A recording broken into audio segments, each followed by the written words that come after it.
नमस्कार मित्रांनो, स्वागत आहे तुमचं आपल्या डेली करंट अफेअर या चॅनलवरती. आपण जर नवीन असाल तर चॅनलला लाईक करा, शेअर करा, सबस्क्राईब करा. चला तर मग बघूया आजचे आपले करंट अफेअरचे प्रश्न.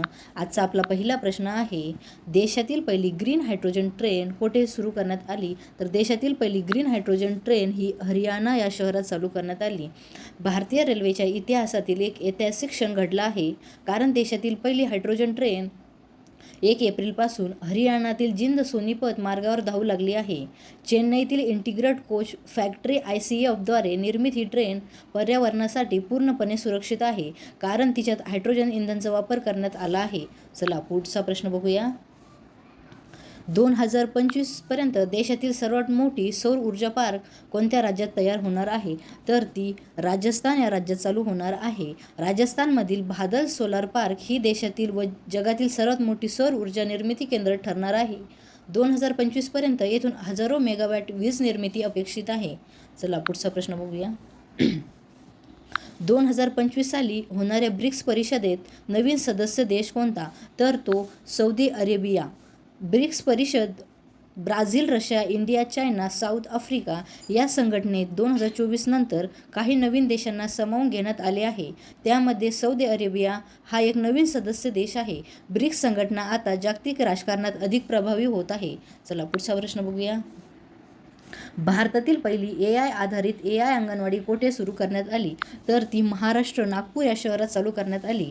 महाराष्ट्रातील नागपूर येथे भारतातील पहिली कृत्रिम बुद्धिमत्ता AI आधारित अंगणवाडी सुरू करण्यात आली आहे. या अंगणवाडीत AI तंत्रज्ञानाचा वापर करून लहान मुलांचे शारीरिक, मानसिक आणि पोषणाचे निरीक्षण तसेच त्यांच्या शिक्षणाची प्रगती वेळोवेळी तपासली जाते.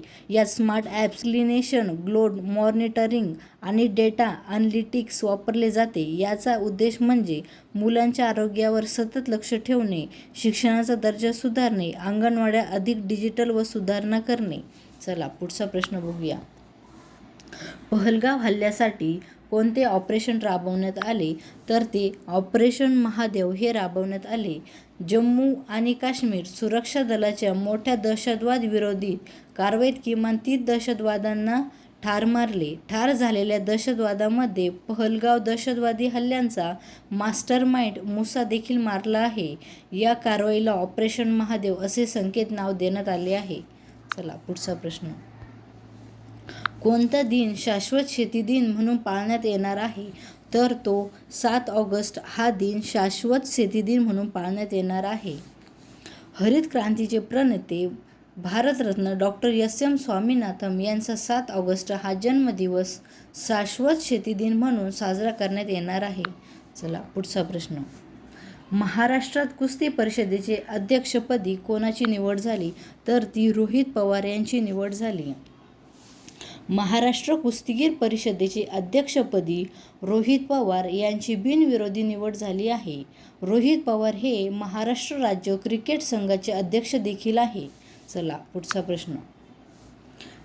PM श्री योजना कोणत्या क्षेत्राशी संबंधित आहे? तर ती ज्ञान मंत्रालय यांच्याशी ह्या क्षेत्राशी संबंधित आहे. PM श्री प्रधानमंत्री स्कूल फॉर रायझिंग इंडिया योजनेचा उद्देश देशातील शालेय शिक्षणामध्ये सुधारणा घडवून आणणे हा आहे. चला पुढचा प्रश्न बघूया. मनुष्यबळ विकास मंत्रालयाचे नवीन नाव काय? तर त्याचे नवीन नाव हे ज्ञान मंत्रालय आहे. राष्ट्रीय शैक्षणिक धोरण 2020 नवीन शैक्षणिक धोरण 2020 वर चर्चा करण्यासाठी 29 जुलै रोजी आयोजित पत्रकार परिषदेत केंद्रीय मंत्री प्रकाश जावडेकर आणि शिक्षण मंत्री रमेश पोखरियाल निशंक यांनी घोषणा केली की केंद्रीय मंत्रिमंडळाच्या मंजुरीनंतर मनुष्यबळ विकास मंत्रालयाचे नाव बदलून शिक्षण मंत्रालय केले जाईल. चला पुढचा प्रश्न बघूया. नंदिनी ब्रँड कोणत्या राज्याच्या दुग्ध संघटनेशी संबंधित आहे? तर ते कर्नाटक राज्याच्या दुग्ध संघटनेशी संबंधित आहे. नंदिनी हे Karnataka milk federation KMF Karnataka milk federation प्रसिद्ध दूध व दुग्धजन्य पदार्थाचे ब्रँड आहे. हे अमूल नंतर भारतातील मोठे ब्रँड आहे. चला पुढचा प्रश्न. देशातील पहिला स्मार्ट पोलीस स्टेशन कोठे सुरू झाला? तर तो हैदराबाद येथे चालू झाला? हैदराबादमध्ये भारतातील पहिला स्मार्ट पोलीस स्टेशन सुरू झाला. येथे डिजिटायझेशन, CCTV, ऑनलाईन तक्रार व AI आधारित तंत्रज्ञान वापरले जातात. चला पुढचा प्रश्न, आपला शेवटचा प्रश्न राहिलेला आहे व तेवढा आपण बघून घेऊ. नुकताच सुरू झालेला सूर्यताप्ती अभियान कोणत्या क्षेत्राशी संबंधित आहे? तर तो ऊर्जेचा वापर याच्याशी संबंधित आहे. सूर्यताप्ती हा सौर ऊर्जेचा वापर वाढवण्यासाठी भारत सरकारने सुरू केलेला उपक्रम आहे. यात ग्रामीण भागातील सौर पंप, सोलार ट्रीस लाईट बसवले जात आहे. जर तुम्हाला आजचे प्रश्न आवडले असेल तर चॅनलला लाईक करा, शेअर करा, सबस्क्राईब करा.